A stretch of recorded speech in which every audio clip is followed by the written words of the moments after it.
Hey guys, welcome back to my channel. Today we're doing empties from July and August, and I have quite a bit. I'm gonna try to go quickly through the boring stuff. Like, I think I only have two things this time around that aren't empties necessarily, but I'm just kind of like done with. So we'll talk about that at the very end. Let's go. We're gonna start with, I guess, skincare. So I know I said I was not gonna talk about hand soaps anymore in these videos, but I finished up 3. So just noting that these are Lakira brand from Aldi's. I enjoy them. They're cheap. They're accessible. Frozen peppermint, that was nice. We have the chamomile and bergamot one. We have the soothing aloe vera. All 3 pretty good, decent hand soaps. Next, we have a Target shampoo and baby wash. I use this for my kids, and I use it as a makeup remover. This so far is my favorite one. A lot of them have a weird texture to it. This is a lot slippier, so we'll be repurchasing that. I think I actually did. I already repurchased it, so there you go. Okay, this is really gross. I don't want to hold it too close, but this is just grapeseed oil, also from Aldi's.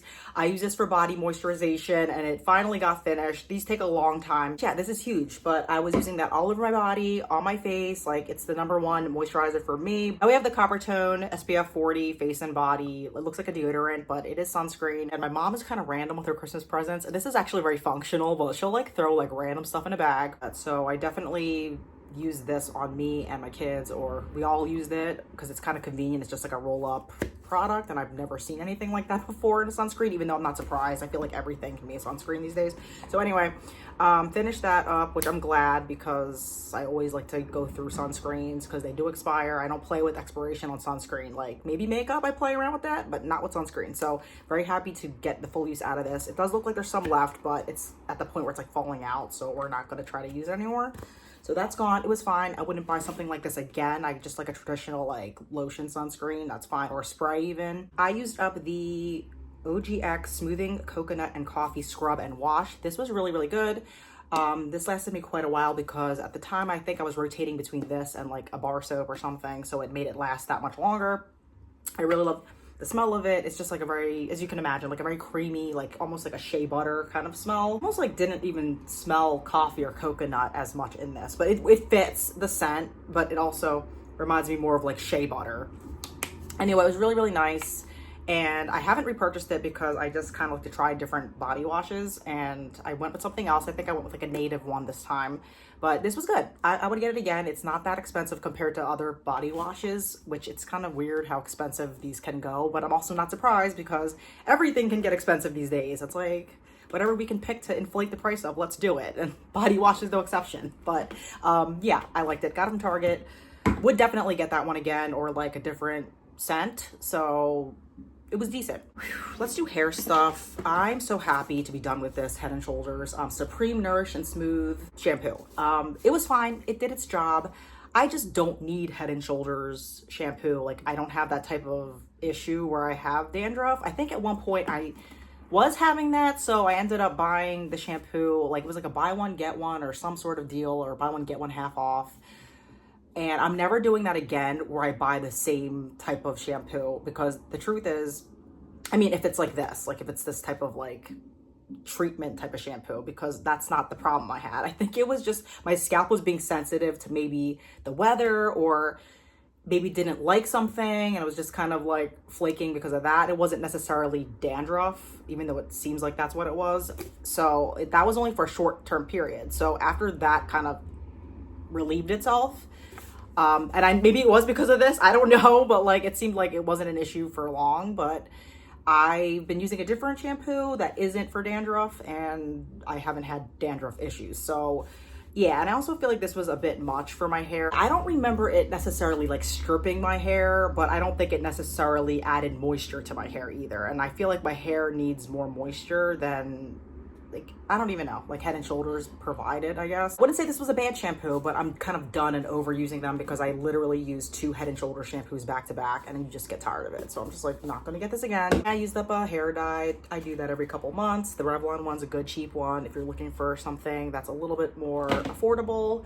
That's not bad. The conditioners that come with hair dyes are just, in my opinion, really good hair masks. I wish they would sell this in a huge pot or something, or a huge container, because I would totally get that. But I'm sure there are a lot of really good hair masks out there as well. Just, you know, I don't feel like trying different ones out right now, but maybe I should. I don't know. We have the Neutrogena Clear Face SPF 50. This is the breakout free type.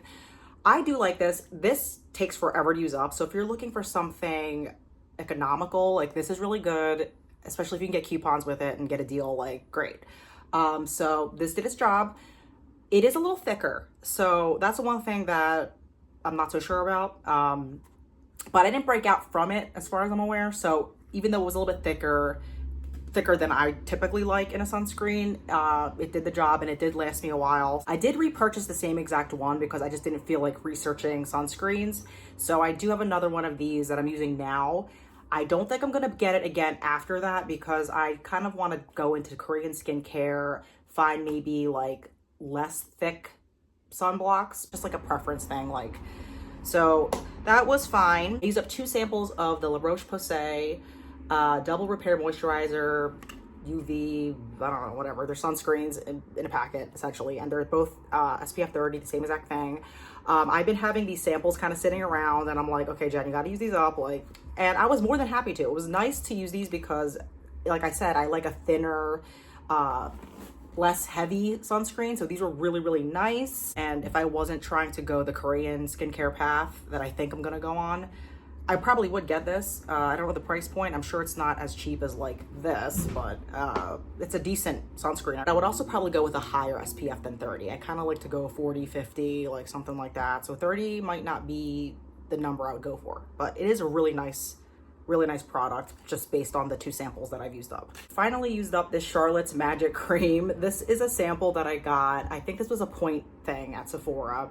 I was starting to use it and then I didn't like that it was fragrance and I felt like it wasn't really doing anything. So I kind of stopped using it, even though it's like the smallest sample. I probably could have knocked it out even sooner, but I don't know. It's a little fragrance for me, a little unnecessary, but I finally put effort into actually finishing this. I did like it. So I liked it more towards the end than I did when I first started to use it. Do I think it's worth the price? No, I wouldn't actually buy this because, again, I use an SPF. Like, this to me is the face base. Like, I don't need another moisturizer under or over my sunscreen. I don't do that personally, but I know some people might do that. But to me, it's like too much product on my face and I just don't like that. So for me, this would have no place because I'm not spending $100+ on a magic cream or whatever. It's just like not that good. Like, it's nice. It's definitely nice, but it's too fragrance. I don't need a product like that. So we're just not going to buy that. But it was nice to try, I guess. And I like the little container, so I might keep this for something else. So, because it's pretty and it's small and I can always use like a container like that for something. Makeup empties, which are always fun. I have the Wet n Wild Impossible Primer. Like, if I'm going to buy a primer at all, I'd probably repurchase this for sure because it's the texture that I like. It's like that silicone-y type of primer that's silicone free, so it has like the texture, you know what I'm talking about. It has like a really light coconut fragrance, nothing too overpowering. It's just like really nice. While I do think this was a good product, I haven't repurchased it at all yet because I'm trying to see, I'm trying to see how I do without things. And even though it was nice, I don't think I need it. I don't think it's like a game-changing product. It was just nice to use. And yeah, my makeup doesn't look wildly different not using it. I think I just like the routine of putting it on. I didn't even use it as a routine because I didn't use it every single day, but it was like nice. It was a nice feeling and it gave me the impression that maybe it was filling in my pores a little bit, but I don't think it really was. I do think this is a nice primer for sure, a nice base, but I don't think I miss it that much. Like, I haven't had it and I don't feel like I need it. I do have a primer spray, like a before and after type of spray from ColourPop that I've been using. Again, I don't even know if that does anything, to be honest with you, but it's just like a different method of putting something on your face. Definitely would recommend this. I'm just not going to be repurchasing it anytime soon because, again, I'm trying to not have as many products in general, and if it's not utterly life-changing, I'm trying not to buy it. So there you go. So excited about this Laura Mercier translucent powder. This took forever. I've had this for years and I finally finished it. I don't even know when I bought this, but this took a long time and I'm so glad it's over. It was fine. Not my kind of powder though. This is kind of more drying, I think. Not drying, just like more matte. And I feel like these days I like a powder that is more of like an airbrushed kind of thing. And this I think is supposed to be that, maybe, but I didn't feel like I don't know. I feel like the one I use now is just better. I use like a Lorac powder that my mom gave me a couple years ago, and I like that way more than this. I don't really like sifter jars for powders because I think they're way too bulky. So I think she does probably sell ones that are in a compact. I don't know. I didn't look into it. You know, when I bought it, there was a lot of talk about this powder, as there is with, you know, these types of things. And I was curious about it. I probably would have been fine with a sample size. My skin's different than what it was years ago. So yeah, we're on the mature skin side of things. This isn't necessarily great for maturing skin, in my opinion. If you have really oily skin, yeah, maybe, but not otherwise. The e.l.f. Clear Brow and Lash Mascara. So this is a two-sided thing. Like, I didn't really use this as a mascara though. I used it mainly just to run through my brows. I think if you're gonna get a clear brow gel, why not go with this? It's super affordable. It was decent. I have not repurchased this though. Right now I'm just using my Anastasia brow powder or brow pomade, whatever. And sometimes I feel like I could kind of go through it with a clear gel, but other times I don't think about it. So I'm not sure if I'm going to repurchase this anytime soon as well, because it's, again, one less thing in my collection. If you're a very casual brow person, I would say get this. I think that if I'm going to buy a clear brow product, it would probably be like their Brow Freeze.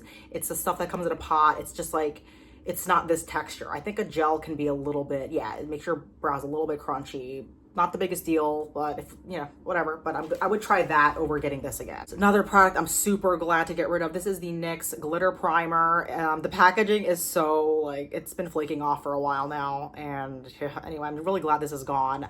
I was happy to use this as my regular eyeshadow primer. I did have to top it with a powder. So it's a little high maintenance because that's how I was trying to use it, but it wasn't a big deal. Not a big deal, but at the end of the day, I do not need a primer like this. The packaging's annoying because of the flaking. Some people said to put tape around it, which is a great idea if you want to, you know, not have the flaking issue, but I didn't care to put the effort into that, even though it was kind of annoying. I don't have needs for a primer like this because I don't wear that kind of eyeshadow look, but I'm just happy to go back to like a basic eyeshadow primer. I got the Ulta one, been liking that one so far. Doesn't give me any issues. It's fresh, it's new. We're happy with that. And I'm happy to get rid of this. If you were following my Project Pan, you would have seen that I emptied out my Morphe Micro Brow Pencil. This is in the shade Java. Really nice eyeshadow pencil. It's one of those like fine tipped ones where you like draw the hairs in. So it definitely did its job. I thought it stayed in place really nicely. If I were to get a product like that again, I would go get this brand again. I don't think there was any issues with it. I quite liked it. But my preference though with brows is not this type of a thing, I'm realizing. I like a brow pomade. I feel like they're a little bit less goof proof. This is a little bit like, yeah, it's for filling in brow, like empty spots, I guess, but I felt like because it was so dark and so precise, you kind of had to be careful a little bit. So the other one's a little bit less high maintenance. You can just kind of like brush it in and you don't really see errors too much. So this is fine, but I wouldn't get it anymore. I don't need it at this moment, but it was a nice product. I finished up an Avon eyeliner and I can't even like pull it out of the lid anymore. Like this is gone. This is black. I don't remember what line it was in Avon. I don't think anybody cares because no one that I know buys Avon makeup that I follow, but so sorry about that, but it's super old anyway. Super excited to get another eyeliner out. It was very, very creamy. It did transfer a lot, so that was kind of annoying. So it was time to like finish it and just get rid of it. I haven't repurchased any traditional type of black eyeliner because I've just been using, like right now I have on a shadow, does the job, and I have my e.l.f. liquid liner. They are fine. Trying to hold off on buying any kind of eyeliners right now because I just, at one point I was an eyeliner girly. Like I had a whole bunch of eyeliners and different colors and stuff like that, and they were fun, but I feel like lately eyeliners just drag too much on my eyes. So I need something that's a little bit more press on. I know I like the Urban Decay ones. Those ones are good. So I might consider repurchasing black maybe in that formulation, or even like a dark brown or something. Like that would be the line that I would get because it glides on really nicely. But in general, I'm probably not going to be purchasing too many of the traditional regular eyeliners. Just, I feel like my eyes are a little different these days, man. Like this maturing thing ain't a joke, and I'm not trying to drag things on my eyes anymore. So yeah, I almost forgot this. So I'm kind of jumping back in. That's why the angle might be a tad different here. But I finished this Ulta Beauty 100% acetone nail polish remover. I already repurchased this. I started the year off here. I was just curious to see how long it took for me to get through this. And in January is up to here. So that's how much I used since the beginning of the year. Just a little side note, but this is really good. I always use 100% acetone because busy mom, busy life, quick. I need something like that's not going to take forever to take my nail polish off. This has been working, so I will probably continue to get this brand. So just wanted to mention that because I was like, wait a minute, I don't think I talked about that. So there you go. These are not necessarily beauty products, but things that I kind of wanted to take note of, kind of on the wellness front. This is the vitamin D3, again from Aldi's, because where else would it be from? The D3 Wellbe brand vitamin gummies. It's not like, oh my god, you finished vitamins, like go you. Like some people that might be an accomplishment, because maybe some people are really bad at taking vitamins, and like, hey, go you if you can finish one of these. Like I was hearing that D3 was one of those deficiencies that most of us have. Okay, whatever. And it wouldn't hurt to add this in. I do feel like I'm outside a lot in the summer, so this probably wouldn't be something I would take in the summer, because I get my vitamin D through the sun. And the other thing I don't like are just gummy vitamins in general. I know that sounds crazy because everyone loves gummy vitamins, but I feel like it's too much sugar, and I feel like I don't like forcing myself to eat candy. Does that make sense? Like if I want to eat candy, it's because I want to eat candy, not because I have to take it for a vitamin. Like, so it's a little too sweet, a little too much. I do understand if people have issues swallowing vitamins, and like this is a better way for you to take it, because I know that's a real thing, but for me it's not. I have no issue like swallowing vitamins, so this to me just felt like too much. So I wouldn't get gummy vitamins ever again, because it's just too much forced sugar. I probably will repurchase D3 like as you know, it turns into winter and like the days are a little gloomier and maybe we're not going out as much type of thing. Like I think that would be good, but definitely not in gummy form. And then we have this allergy eye relief eye drops. This lasted me forever. I wear contact lenses, and I don't know, my eyes can itch a lot at night. I don't know if any of my contact lens wearers out there experience like itchy eyes at the end of the day, because it's not during the day. I don't know if my eyes are like just dry, or maybe my eyes are like, you know, since they've had a lens on them all day, like they're like breathing and they're like freaking out. I don't know what's happening, but I can tend to get itchy eyes. I don't sleep with contact lenses in. Like I will not mess with that. I will not mess with that. But I do tend to keep using the same pair for longer than I should. So I'm trying to be better about that. That could also be exacerbating the itch thing. And I also haven't repurchased this. Again, trying to see what I can do without. If my eyes are a little itchy, I don't necessarily want to like run to drops just to throw them in my eye. I'm going to try different techniques, like maybe like cool water on it. Now onto things that I am just kicking out of my collection. So I have this Real Techniques brush that is just, I can't even keep using it because the little things are coming out now and it's starting to shed on my face, and that's just annoying. So we're just going to get rid of it. This is a really nice brush. I really like the shape of it for foundation, so this has lasted me a really long time, but I don't know what it is. Like I think it's just because I use them so much that they just eventually fall apart. It's not like the brush was terrible or anything like that. It was a really great brush. I think this is a really good brand, like for real. If you're looking for quality brushes, go for this. But I don't know, I haven't really repurchased any brushes, even though I've been kind of getting rid of more because they're falling apart. I'm not trying to have a huge collection of brushes anymore. I'm trying to, if anything, decrease them, even if they are brushes that are super functional. I just want to see the least amount that I can get away with. It does help with cleaning too, because even though you do have to wash your brushes more often, having less of them, you're also not cleaning as many brushes at once. So I'm realizing that, and we'll see how it goes. I'm not going to be repurchasing right now. I'm going to hold out. So that's the first thing. And then the last thing I'm getting rid of is the Sally Hansen Insta Dry, and this is in the shade in Prompt Blue. And I love the shade, and I tried, you guys, to save this. The nail polish I think is okay. Well, actually that's questionable, because look, it's like turning white in there. I'm like, that can't be good. But usually I can kind of shake it out and it doesn't matter and it's fine. This is super old, but the brush was falling apart and it's getting all over my hands. Okay, anyway, do you see that splay right there? It's like splaying out, okay, and it's dripping all over me. So hold on a second, let me wipe that off my hand. So yeah, that kind of spoke for itself as to why I can't use this anymore. I'm a little bit sad about it because I do like this color. I have a very similar color in Essie, But I like this a tad more than that one. That one's a little bit duller. It's not as bright as this. But you can't keep stuff that doesn't work. You know what I mean? Like if it's not functioning and the brush is being weird, like you can't paint your nails. Like I even tried to trim it and then more started coming out. Like it was crazy. So we gotta get rid of it. But you know, that's kind of a good thing too, because I have a huge nail polish collection, or it's not as big as it used to be, but it's shrinking. But you know, I'm welcoming any reason to get rid of them. So it's not the worst thing, but I actually like that color. That color was really nice. So, oh well, what can you do? Yeah, so I think I got through a decent amount of stuff over the past 2 months. I mean, as usual, we got a lot of like, you know, basic stuff like body wash and shampoo, but I'm always happy to get through anything in life and just kind of keep things moving out. And in some cases, not repurchase things, because if we can do without it, that's my new thing. Like, let's just do without it, you know? I hope you consider liking and subscribing. Thank you so much for watching, and I'll catch you in my next video. Bye.